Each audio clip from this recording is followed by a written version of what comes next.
Welcome, ladies and gentlemen, to another episode of Last Man Standing, and this episode is a very special one because we've just crossed 1000 subscribers. We would like to thank you for liking our videos, for watching our content, for subscribing. We really appreciate it. This is a huge moment.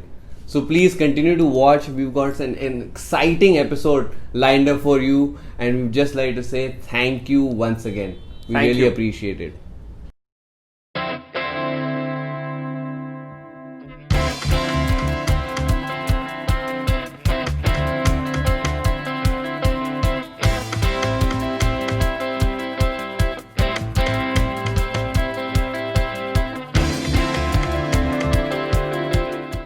We're starting the episode talking about Le Champion, Chris Jericho, the demo god, who's catering to the 18 to 49 demo. So it's time for me to sum up Chris Jericho's story in 49 seconds for the 18 to 49 demo. So we start with the debate between Orange Cassidy and Chris Jericho with a special guest moderator. That moderator turned out to be none other than Eric Bischoff, who was making his return to TNT in 20 years. And there were some of very interesting questions were asked, like why do you hate each other? And Chris Jericho was doing all the talking. But then a question was asked about global warming, and Chris Jericho was like, what has that got to do with anything? But Orange Cassidy stepped in and gave a very well-informed answer about the rise in global sea levels. And Eric Bischoff was so impressed that he declared Orange Cassidy the winner, which pissed Jericho off, and he subsequently beat him up. This led to a match between the two where Mike Chioda was the special guest referee, and Chris Jericho said that if you help me out, I might get you a job in AEW. But luckily Mike Chioda called it right down the middle, and Orange Cassidy rolled Chris Jericho up and got the win, and he became one of 3 people to have finally beaten Chris Jericho in AEW. And that was Chris Jericho's story in 49 seconds. But now what's going to happen is Chris Jericho and Orange Cassidy are 1-1 in the series. Chris Jericho won at Fight for the Fallen. Orange Cassidy won at Dynamite. I'm sure these guys are going to go for a decider at All Out. So we must stay tuned. And we move on to the TNT Championship match where Cody Rhodes was defending his title against Scorpio Sky. And I was very excited about this match for many reasons. First of all, the TNT Championship is finally completed.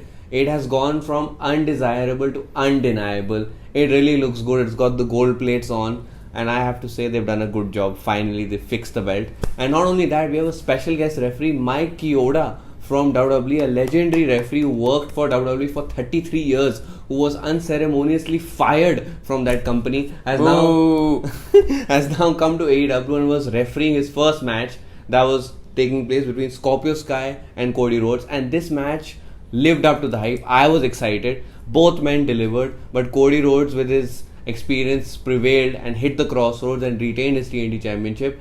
But immediately after the match, Brody Lee appeared on the screen and was challenging Cody Rhodes for that title.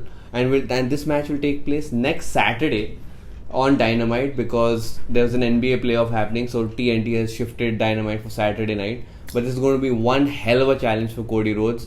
Let's see if he prevails. And we move on to the tag team division where there was a 12-man tag match between Dark Order and a lot of other people.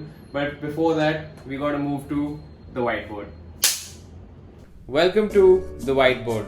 And we had a 12-man tag match where Kenny Omega and Adam Hangman Page, the tag team champions, teamed up with the Young Bucks and FTR to take on the Dark Order. The match was going really well until Dax Howard injured his knee and Cash Wheeler took him backstage for immediate medical attention, and Adam Hangman Page followed them there. And this left Kenny and the Bucks at a 3-on-6 handicap situation where the Dark Order really took over.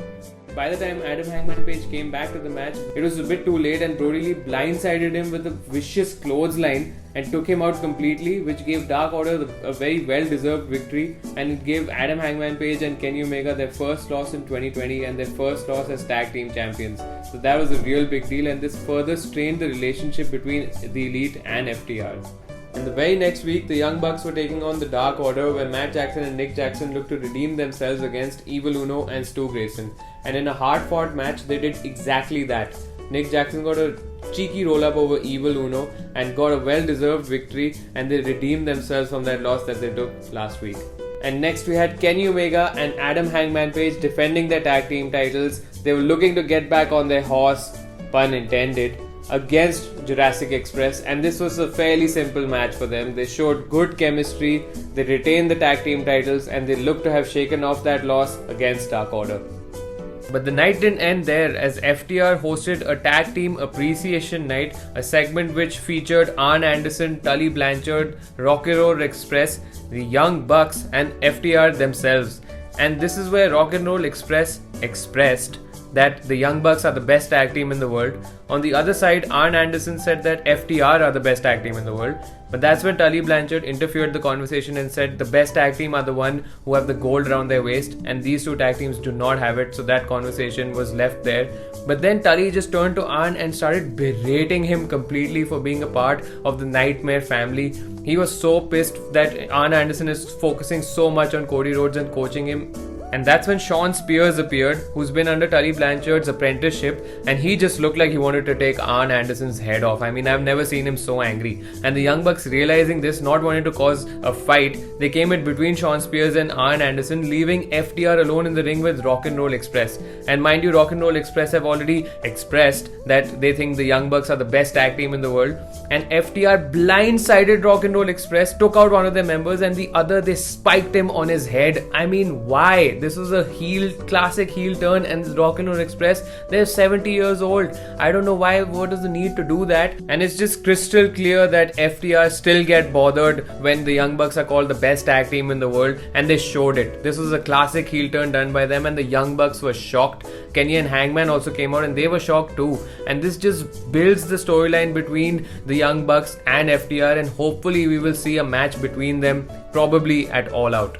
There are also rumors that this might be the formation of the new Four Horsemen, where FTR teaming up with Adam Hangman Page and Sean Spears might be coached by Arn Anderson or Tully Blanchard, or both, who have both been a part of the original Four Horsemen. Lot to find out, a lot of excitement. We just got to see, wait and find out.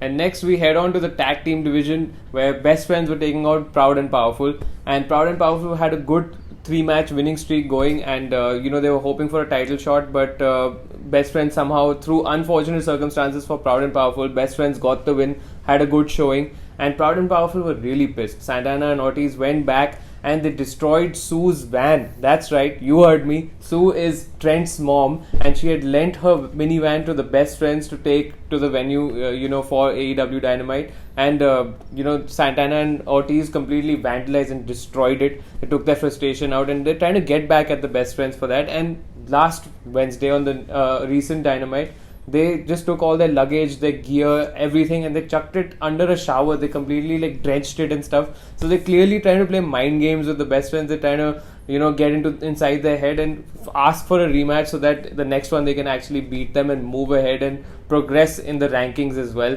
So that should be interesting to watch. Proud and Powerful versus Best Friends 2. And we move on to the women's division, where Big Swole had been harassing Dr. Britt Baker. Britt Baker is on the wheelchair, she's out of action, but Big Swole has been throwing trash on her, taking a case, she's been doing a lot of things. So Britt Baker is okay, I'm going to get back at you, and she appointed Reba, her personal assistant, to go up against Big Swole.